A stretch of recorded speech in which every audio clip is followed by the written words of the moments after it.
Bonjour tout le monde, je suis contente de vous retrouver pour ce nouveau chapitre en vidéo. Alors, vous avez besoin, comme d'habitude, de votre cahier pour prendre des notes au fur et à mesure. Et nous commençons le chapitre 11, ou plus exactement, cette année c'est le chapitre 11. Si vous regardez cette vidéo 2 ans ou 10 ans plus tard, vous adaptez si ça n'est plus le chapitre 11. Le titre, ça c'est sûr pour le coup, c'est «Peut-on maîtriser le temps?» Et donc, vous le devinez, la notion que nous sommes en train de traiter, qui est une notion importante du programme, c'est le temps. Alors, je vous conseille un film, si vous voulez aller plus loin, c'est bien sûr facultatif, mais c'est un film qui est vraiment intéressant et qui serait un bon exemple de vos dissertations. En fait, ce film, donc c'est un film, c'est une dystopie. On imagine une situation fictive, un peu qui relève de la science-fiction, à savoir que les êtres humains ont trouvé le secret de l'immortalité, enfin simplement par la science, mais du coup on ne meurt plus de maladies naturelles. Évidemment, il y a un problème qui se pose, il y aurait trop de gens sur Terre dans ces cas-là. Et donc pour rétablir un principe de sélection, ils essayent de prendre au sérieux dans cette société le principe « le temps c'est de l'argent ». Donc autrement dit, en fait, au lieu d'être payé avec de l'argent pour votre métier, vous êtes payé en temps de vie. Ça s'est inscrit dans un espèce de petit boîtier qui est intégré à votre corps. Et en fait, ceux qui ont des super métiers, qui sont très intelligents, etc., du coup, ils ont des temps de vie parfois genre de milliers d'années, donc ils sont immortels. Par contre, ceux qui ont des petits boulots pourris, en fait, chaque jour, ils doivent gagner de quoi vivre une journée de plus, quoi. Donc ils sont en survie permanente, voilà. Et si leur compteur arrive à zéro, en fait, le compteur qui est intégré à leur corps les tue automatiquement. Donc ce qui fait une forme de sélection. On a l'impression que ça pourrait être méritocratique, hein, voilà, ceux qui l'ont mérité vivent longtemps, puis les autres, tant pis pour eux. En réalité, ça pose plein de problèmes, et c'est ce que le film, évidemment, essaye d'explorer. Mais je vais pas vous le gâcher plus que ça. Alors, si vous avez écrit ça, on peut passer maintenant à l'introduction. Donc vous savez tous normalement qu'une introduction, ça se compose de différentes étapes. SIDUP, donc première étape, situation. Il faut trouver une situation dans laquelle la question se pose. Donc dans quel genre de situation on se demande si on peut maîtriser le temps?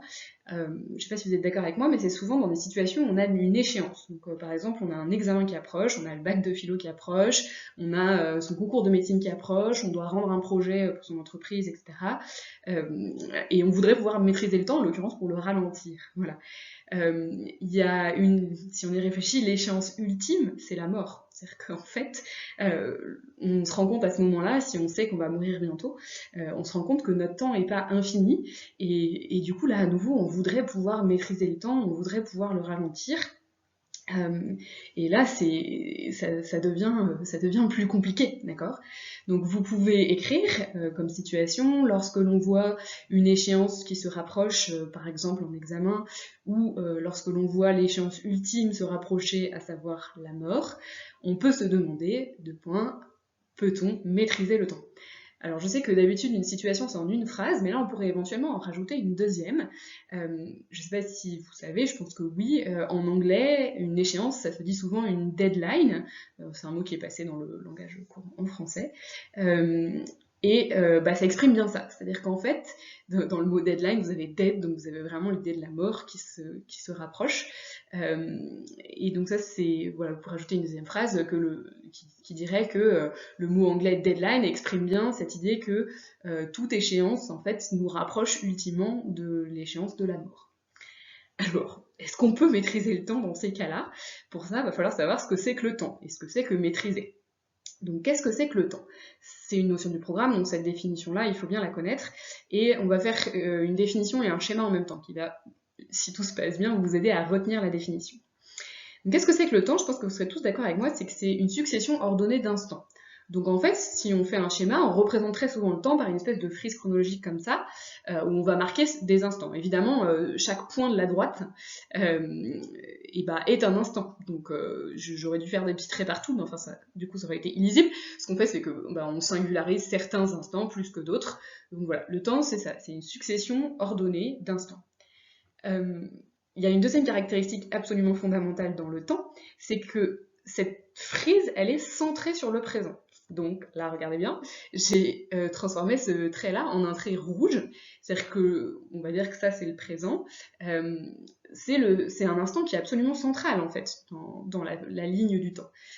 Pourquoi? Parce que c'est le seul instant où les choses existent réellement. Le passé n'existe plus, l'avenir n'existe pas encore, les choses, elles n'existent qu'au présent, là, maintenant, tout de suite. Mais là, vous vous rendez peut-être compte que j'ai dit là, maintenant, tout de suite, mais c'est déjà passé. Je suis en train de commenter ce moment-là. En fait, le présent, il passe en permanence. On peut dire que le présent, il a une existence fugace, en fait. Le présent est d'emblée avalé dans le passé pour laisser place à l'avenir. Donc ça, c'est la troisième caractéristique du temps, c'est qu'en fait, cette ligne du temps, elle est orientée vers l'avenir. C'est pour ça que j'ai rajouté une flèche bleue là, à la fin, un peu comme l'eau, la rivière qui coule, voilà. Cette ligne du temps, elle est orientée vers l'avenir, ce qui fait que le présent reste présent qu'un instant, en fait. Cette ligne rouge, elle est en permanence en train de se... ce trait rouge, là, il est en permanence en train de se décaler, en fait, et d'être absorbé par l'avenir. Donc je vous ai mis le présent n'a qu'une existence fugace. Vous pouvez rajouter, en fait, le présent est en permanence avalé par le passé pour laisser place à l'avenir. Donc là, on a vraiment une définition assez complète du temps, avec toutes les caractéristiques essentielles du temps. Voilà. Maintenant, la question qui se pose, c'est qu'est-ce que c'est que maîtriser le temps? Maîtriser, c'est un mot qui a plusieurs sens, donc on va à la fois essayer de voir ce que ça veut dire maîtriser en général, et ce que ça veut dire maîtriser le temps en particulier. Je vous rappelle que lorsque vous faites une introduction de dissertation, c'est pas forcément intéressant de définir chaque mot indépendamment les uns des autres, c'est intéressant de voir comment ils se coordonnent, on va dire. Voilà, je trouve pas mes mots. Donc le mot maîtriser, il a plusieurs sens. Le premier sens de maîtriser quelque chose, c'est le comprendre, le connaître. Comme quand vous dites « je maîtrise mon cours » ou « je maîtrise ce sujet ». C'est-à-dire je comprends parfaitement ce sujet, je connais tout ce qu'il y a à connaître sur ce sujet-là. Donc ça, c'est une première chose à noter, c'est noter maîtriser, c'est comprendre, c'est connaître. Mais je voudrais que vous rajoutiez juste après, vous pouvez faire une espèce de petite flèche, etc. Du coup, qu'est-ce que ça voudrait dire maîtriser le temps? C'est comprendre et connaître ce cadre. Comprendre comment ça fonctionne. Vous allez me dire, ça c'est évident, pas tant que ça. Si vous y réfléchissez, un petit enfant, il maîtrise pas le temps, au sens où il comprend pas. Et donc par exemple, l'exemple typique et agaçant, c'est, vous avez peut-être fait ça quand vous étiez petit, demandez à vos parents, ils s'en souviennent sûrement, c'est que vous êtes en voiture et vous demandez quand est-ce qu'on arrive, voilà, et vous redemandez toutes les minutes, ou toutes les 5 minutes, parce que si vos parents vous disent dans 6 heures, ça ne veut rien dire pour vous. Donc c'est-à-dire qu'un enfant, il ne maîtrise pas le temps, au sens où il ne comprend pas ce cadre, il ne comprend pas comment il est structuré, comment il est ordonné, etc. Donc ça, c'est le premier sens de maîtriser.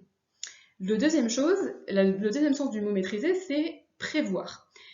Maîtriser quelque chose, c'est prévoir. C'est-à-dire je maîtrise, si vous dites à quelqu'un pour le rassurer, t'inquiète pas, je maîtrise, voilà, ça veut dire t'inquiète pas, je sais ce que je vais faire, je peux prévoir ce que je vais faire et je vais prévoir ce qui va se passer, d'accord?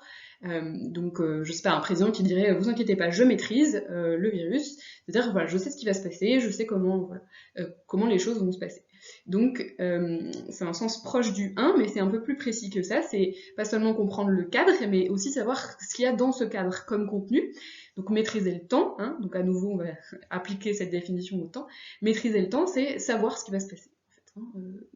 Maîtriser le temps, ce serait prévoir ce qui va se passer dans l'avenir. Le troisième sens de maîtriser le temps, de maîtriser en général, voilà. Maîtriser en général, on pourrait mettre comme synonyme, c'est contrôler, c'est-à-dire plus précisément imposer sa volonté à quelque chose.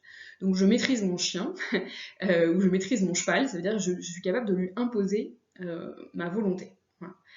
Et alors là, qu'est-ce que ça voudrait dire maîtriser le temps? Si imposer notre volonté au temps, ce serait être capable de le faire en sorte qu'il ralentisse, faire en sorte qu'il accélère à certains moments. Et ça, vous sentez que ça va être plus compliqué. C'est d'ailleurs surtout en ce sens-là, quand on lit la question la première fois, on pense surtout à ce sens-là, de maîtriser le temps. Est-ce qu'on va être capable de le faire se ralentir ou le faire en sorte qu'il accélère? C'est-à-dire, est-ce qu'on peut imposer notre volonté au flux du temps? Donc c'est d'ailleurs dans ce sens-là qu'on a utilisé dans la situation, hein, face à une échéance, c'est est-ce qu'on peut contrôler au sens de maîtriser le temps. Voilà, mais il ne faut pas oublier que ce mot maîtriser, il a aussi deux autres sens. Maîtriser le temps, c'est pas uniquement imposer notre volonté au temps, c'est est-ce qu'on est aussi capable de comprendre et de prévoir, même si on ne peut pas absolument contrôler complètement le temps. Je ne sais pas si c'est clair. Vous vous rendez compte qu'en fait, ça c'est très classique, hein, c'est que quand on fait des bonnes définitions, et surtout quand on fait des définitions où on voit que le mot a plusieurs sens, ça va nous aider à faire le plan. Parce qu'en fait, on va dire en un certain sens, au sens 1 et 2, oui, on peut maîtriser le temps. Par contre, au sens 3, on ne peut pas maîtriser le temps. Voilà, donc ça aide à faire le plan, puis ça aide surtout à faire l'opposition, justement. Donc on va utiliser ces deux définitions dans un côté de l'opposition, et puis l'autre définition dans l'autre côté de l'opposition. Voilà. Ça, c'est vraiment un grand classique de beaucoup de sujets, c'est que les réponses au sujet varient selon les définitions qu'on donne. Donc, l'opposition. On commence par le côté le plus évident. Donc, là, je pense que spontanément, les gens se demandent si on peut maîtriser le temps, ils disent bah non, j'aimerais bien, mais on voit bien que je peux pas maîtriser le temps. Donc on va commencer par ce côté-là. D'un côté, il peut sembler évident que l'on ne peut pas maîtriser le temps, parce que. Alors, parce que quoi? Qu'est-ce qu'on va réutiliser?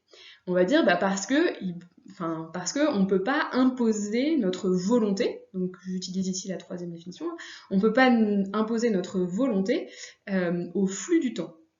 On peut rajouter que par définition, le temps, en fait, c'est un flux qui est orienté de façon irréversible vers l'avenir, et donc que par définition, en fait, cette orientation irréversible du temps fait que le temps est un flux, qu'on ne peut pas contrôler.